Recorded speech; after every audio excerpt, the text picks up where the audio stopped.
하나 정도는 극비로 감추어두고 상대방이 불안할 정도로 조금씩 내비치는 것도 한 방편일 듯. 우리는 이미 그 기술을 뛰어넘는 기술이 있지만 웃으면서 보고 있겠다.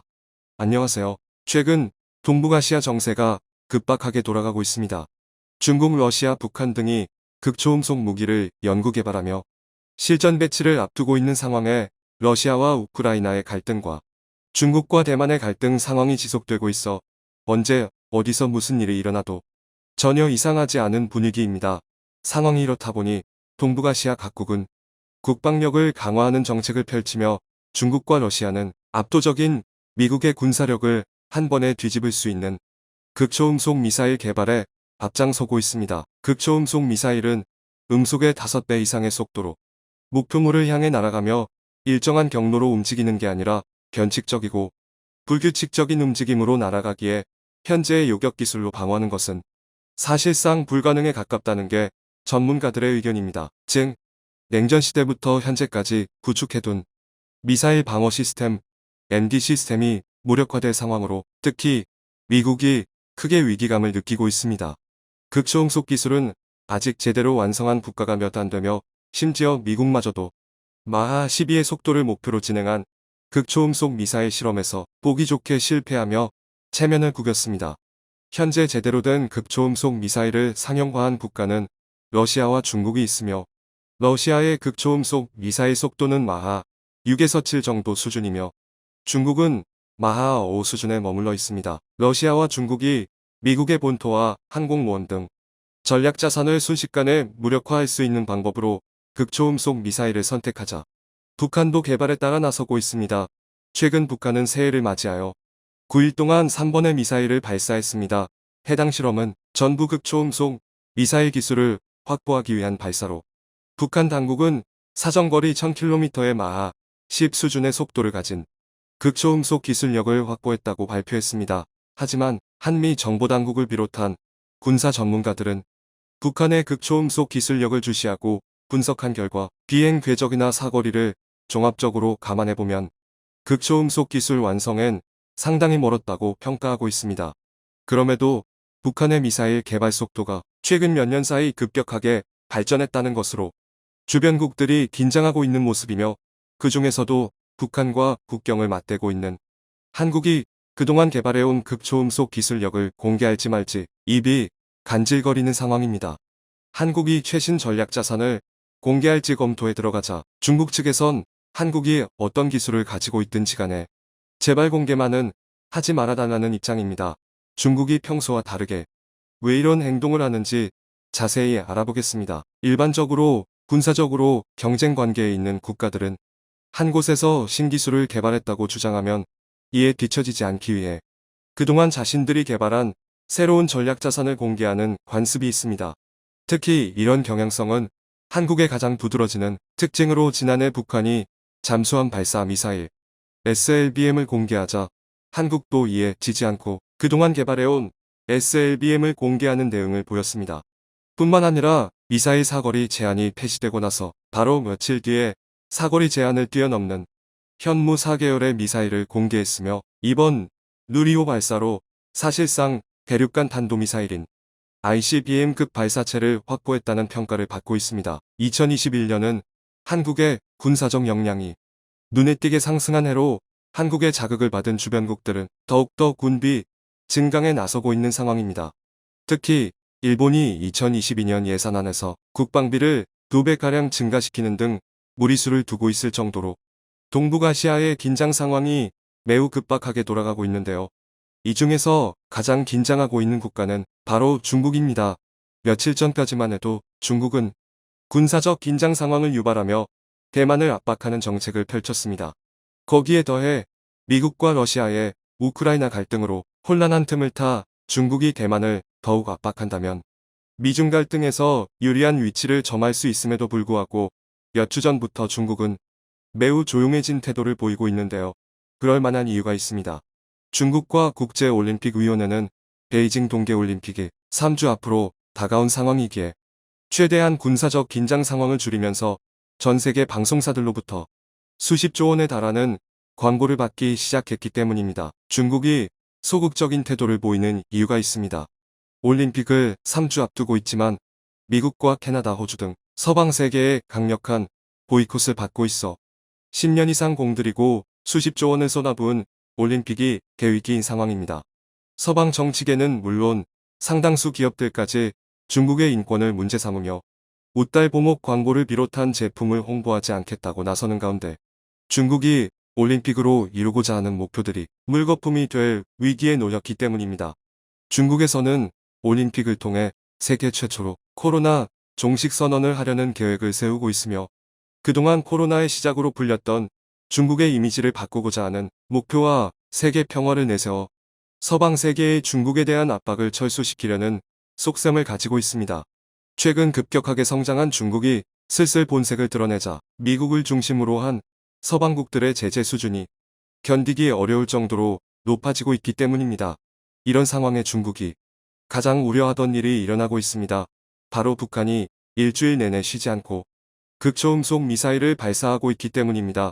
북한이 미사일을 발사하자마자 중국의 관영 매체들은 신속하게 관련 사안을 속보로 내보내며 중국의 외교부 대변인 측은 주변국들에게 과잉 반응을 삼가해달라는 의견을 표명했습니다. 북한을 자극하는 것은 올바른 해결법이 아니라며 대화와 평화로 해결하라는 주문을 하고 있는 것입니다. 이어서 유엔 안보리의 역할을 강조하며 북한도 국제사회의 일원으로 무리한 충돌을 일으키기보단 평화와 대화의 건설적인 역할을 해야 한다는 주장을 펼쳤습니다.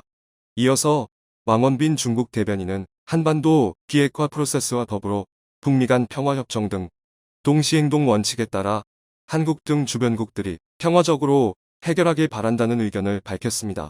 그동안 일방적으로 북한을 감싸던 중국의 태도와는 사뭇 다른 상황입니다. 북한이 군사행동을 지속할 경우 올림픽의 평화적 분위기를 해치며 동북아시아 군사 경쟁의 신호탄이 될 수도 있기 때문입니다. 특히 이번 일에 대해 외국인들이 보는 시각은 우리와는 매우 다릅니다. 한국은 북한이 큰 소리치며 미사일을 발사하는 것에 매우 익숙해져 있지만 외국인들은 북한이 이야기하는 큰 소리에 상당히 민감하게 반응하며 특히 심심하면 들려오는 미사일 발사 소식에 굉장히 긴장하는 눈치입니다.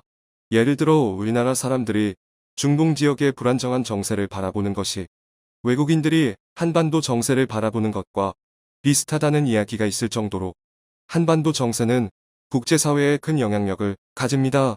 북한이 이런 식으로 베이징 올림픽 분위기를 회방놓자 중국의 한 관영 매체에서는 한국의 대응 조치를 가장 우려하고 있다는 보고서를 내놓았습니다.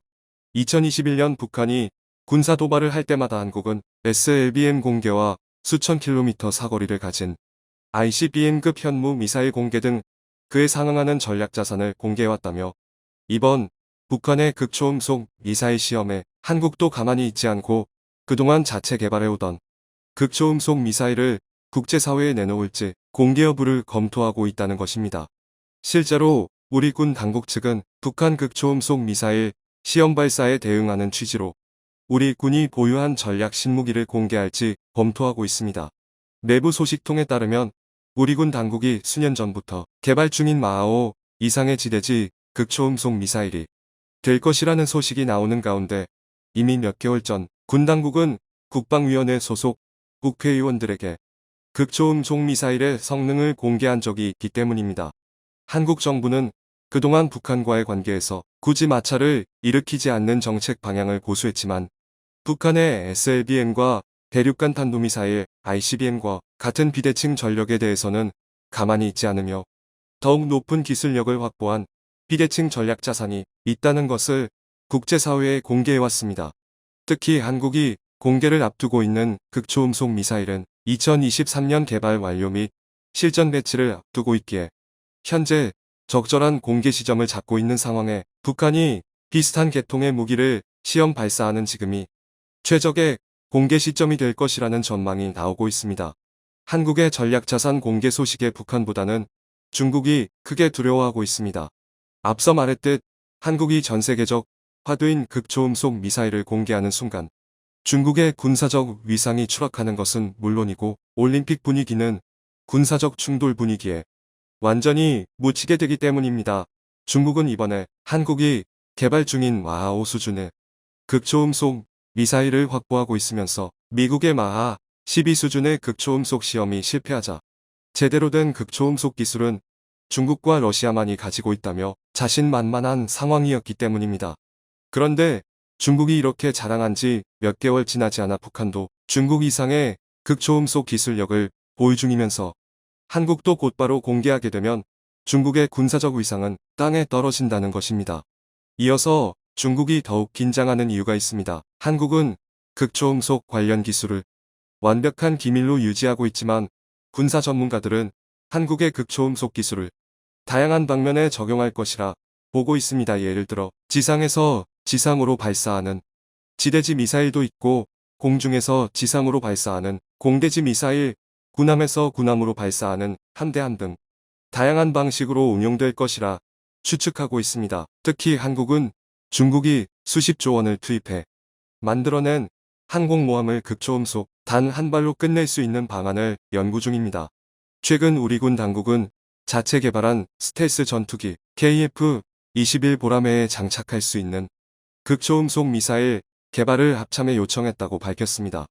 우리가 이미 확보하고 있는 극초음속 기술을 활용해 공대지, 공대함, 함대함 미사일 등으로 다양하게 응용 가능하다는 판단입니다. 특히 극초음속 미사일의 경우 사실상 요격이 불가능하므로 지상에서 발사하는 것이 아니라면 초기에 탐지하고 대응하기가 어려우며 눈뜨고 당할 수밖에 없는 전략 자산입니다. 특히 이번에 한국이 개발을 선언한 KF-21에 탑재하는 극초음속 미사일의 경우 KF-21에서 발사하면 중국의 모든 것이 투입된 항공모함에 천적이 될 것으로 전망됩니다. 게다가 극초음속 속도로 날아가면 북한 평양까지는 1분대 중국 베이징까지는 3분 안에 갈 수 있어 주변국들이 한국을 무시하지 못하게 되는 게임 체인저급 전략 자산이 될 것으로 보입니다. 일부에서는 극초음속 발사체가 우리 잠수함에 탑재되어 SLBM의 역할을 수행할 것으로 전망되는 가운데 한국의 군사력 발전이 어디까지 이어질지 감이 잡히지 않는 상황입니다. 한국이 추진 중인 KF-21 사업과 극초음속 발사체와 SLBM을 비롯한 전략 자산이 유기적으로 연결되어 대한민국을 지키는 핵심 기술로 거듭나게 될 것입니다. 최근 중국이 올림픽을 앞두고 한국의 군사력 공개 행보에 우려하며 평화적인 해결책을 강구하고 있는 상황에 시청자 여러분들은 어떻게 생각하시나요? 여러분들의 소중한 의견을 댓글로 남겨주시면 저희가 꼼꼼히 확인하고 다음 소식에 긍정적으로 반영하고 있습니다. 시청해주셔서 정말 감사드립니다. 구독을 하시면 소식을 더 빠르게 확인하실 수 있습니다. 청중의 일부 의견. 우리도 힘이 있다는 걸 뭔가 한쯤 보여줘야 된다고 생각합니다. KF-21 실전 배치를 서둘러야 합니다. 윌큰하이브는 당장 전면 폐기해서 노후 기체로 조종사들의 순직을 금지시켜야 합니다. 사태가 정말 심각합니다. 당장은 FA-50 블러기를 실전 배치해야 하리라 보입니다. 나중에 중고 기체를 외국에 파는 한이 있어도 노후 전투기들로 인한 조종사들의 순직을 막아야만 합니다. 북한도 중국에 위협받아서 그런 건지 아니면 진짜 우리와 전쟁이라도 나려는 건지 미사일 개발이 활발하네. 시청해주셔서 감사합니다.